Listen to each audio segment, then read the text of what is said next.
So I've just cleared the plane where the garage door goes. What is it? 2:40 in the morning.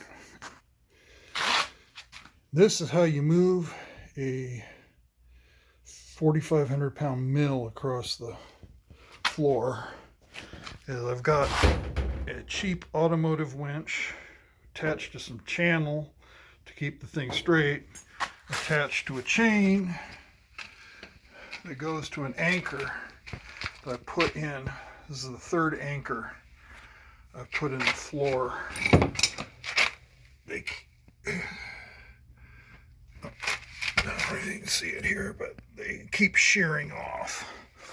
So what I found is you load it up, and when you start hearing the thing go a little bit slow, then you grab the big pry bar, the 6-foot pry bar, get underneath the back of it and give it a little bump and it'll slide.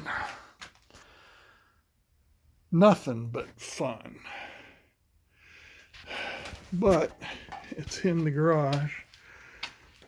The garage is a stirred mess because everything had to be moved.